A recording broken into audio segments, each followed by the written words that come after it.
Alright, today we're going to add and subtract rational numbers with variables. So you're going to be able to add and subtract positive and negative rational numbers with variables. So remember, with a rational number, with a fraction, you always need to have a common denominator. And you also need to remember to only combine like terms today. If they're not alike, you can't combine them. So 2x over 5 plus 115. I need to get a common denominator of 15. 5 times 3 is 15, so 2x times 3 would be 6x. Now that they have a common denominator, I just add the tops. But I can't add them because they're not like terms. So I would be done. 7/12 plus 3d over 4. I need a common denominator. The common denominator between 12 and 4 is 12. So I times 4 by 3, so I'm going to times the top by 3. That would be 9d. Add them up. 7 plus 9d over 12.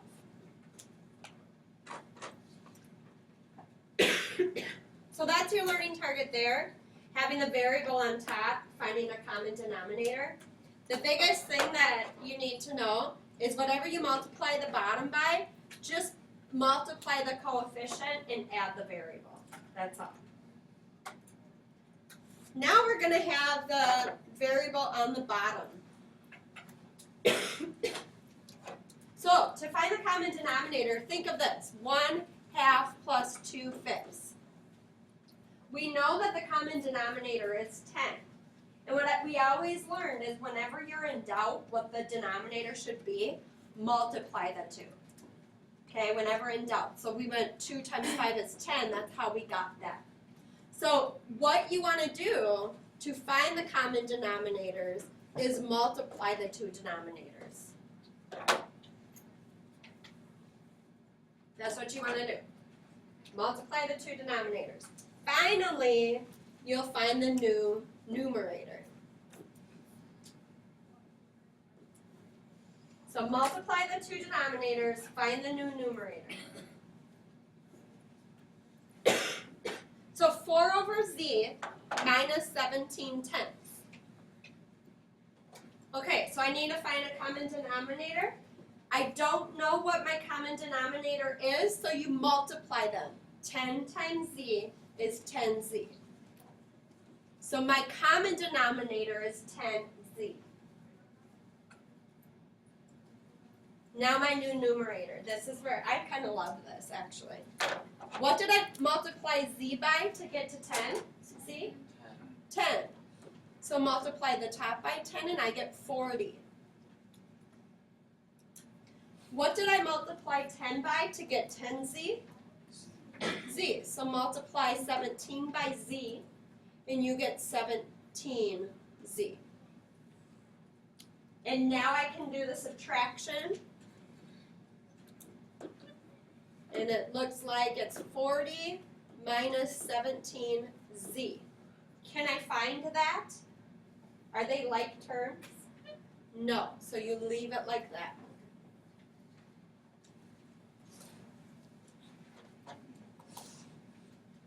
Okay, last example here.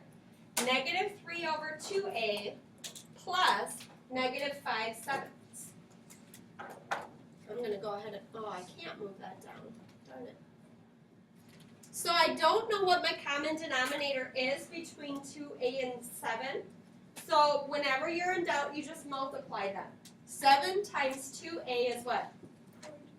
14a. So 14a is going to be my denominator. What did I times 2a by to get to 14a? 7. So I'm going to do it to the top. That would be negative 21.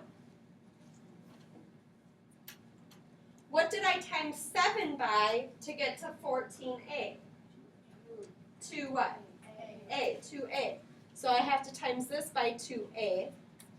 Negative 5 times 2a is negative 10a. 14a.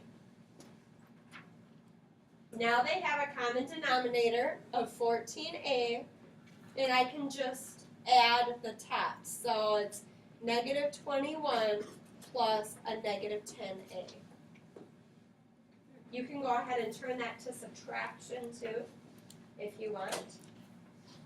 Because when you plus a negative, it really is subtraction, right?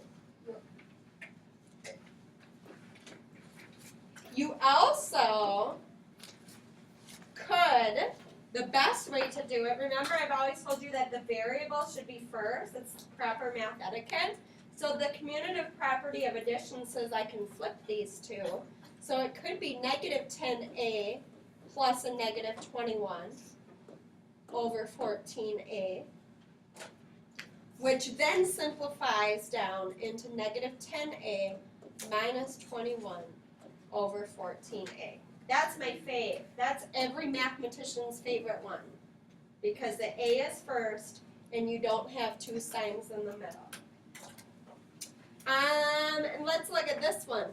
See the 40 minus 17z over 10z? Watch how I can play with that one.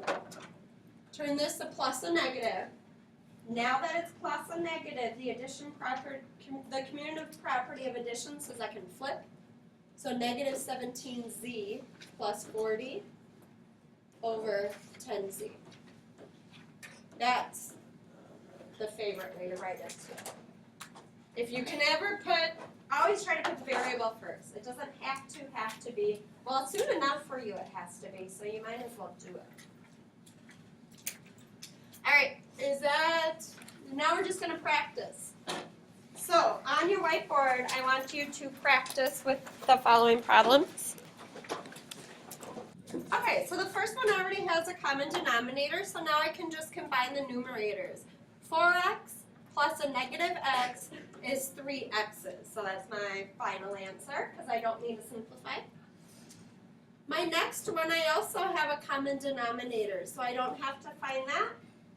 3 minus 5 is a negative 2. Ooh, this is fun. I can simplify this one. 2 and 2 share that factor of 2.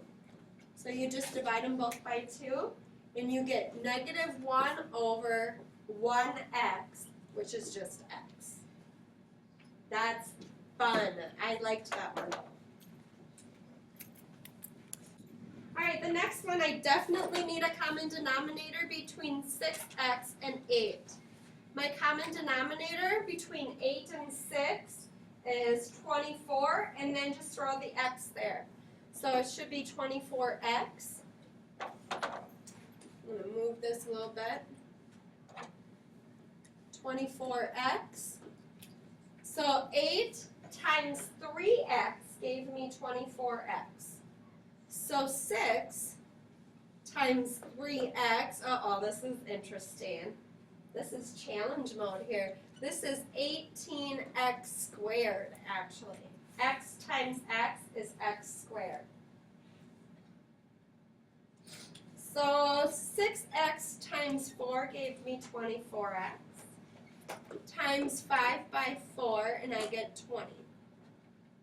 So it's 20 plus 18x squared over 24x. And then to bump it up even more, the proper way to do it, always have your variable first. So 18x squared plus 20 over 24x. Done, because I can't combine like terms. Now some of you, I see you might be feeling confused with this x squared part. I just want to show you. Commutative property of multiplication says I can flip things around. This is really 6 times 3 times x times x. 18x to the second power. That's how I got that 18x squared. Okay, next one. Common denominator between 5 and 7 is 35. Oh, darn it. So I'm gonna turn this into 35. 7 times 5 was 35. Negative 8 times 5 is negative 40x. I times this by 7, so I need to times the top by 7, which would be 21x. Now I combine them. 21x plus a negative 40x all over 35. Uh-oh. Now I'm really applying my integer rules. They're different signs, so you need to subtract them. And then I have more negatives, so this is actually negative 19x over 35. Did you get it? Or you were still, maybe you're not quite there. Okay. Common D between 5 and 4 is 20. 5 times 4 is 20, so I need to times the top by 4. That gives me 16x. 4 times 5 is 20, so I need to times the top by 5. That's negative 15x. Notice it's subtraction, which is really plusing a negative. So I have negative 15x plus a negative 16x all over 20,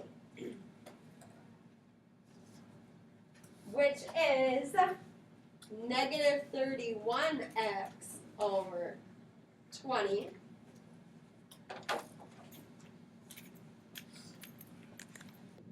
Okay, so typically I like to leave it as an improper fraction. It's really how we do it for 8th grade and college and high school.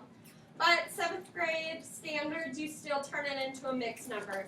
20 goes into 31 one whole time, so you just write negative 1. I have what remaining? 11 over 20, and just throw the x there. But this one's my favorite one. And lastly, my common denominator is 7x. I got that because I didn't know what it was. And whenever you don't know, you just multiply them. So to get 7x, I times x by 7. So I need to times the top by 7. To get 7x, I times 7 by x. So I need to times the top by x. Now I rewrite it. Negative 4x minus 14 all over 7x. And I am done.